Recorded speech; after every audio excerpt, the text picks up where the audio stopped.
जब द्रौपदी ने साड़ी फाड़ी एक बार, द्रौपदी और उसकी दासियां नदी में स्नान करने गईं, लेकिन उन्होंने देखा कि पहले से ही एक अरश्य वहां स्नान कर रहे थे। सम्मानवश द्रौपदी ने उनके स्नान समाप्त करने का इंतजार करने का निर्णय लिया, लेकिन जैसे जैसे समय बीतता गया उसकी सहनशीलता कम होती गई और उसने विनम्रतापूर्वक अरश्य से जल्दी करने के लिए कहा।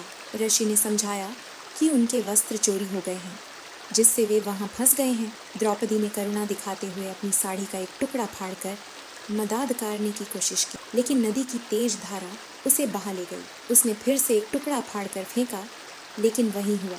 जब वह तीसरी बार एक और टुकड़ा फाड़ने वाली थी तो ऋषि ने उसे रोक दिया और चेतावनी दी कि कहीं वह अपने पूरे वस्त्र ही न खो दे।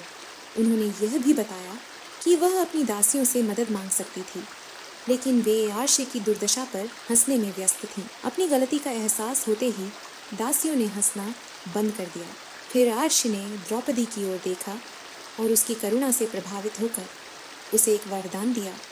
यदि कभी कोई तुम्हारी मर्यादा छीनने की कोशिश करेगा तो वह कभी सफल नहीं होगा। माया और मर्यादा का रहस्य और भी महाकाव्य कहानियों के लिए लाइक, शेयर एंड सब्सक्राइब करें।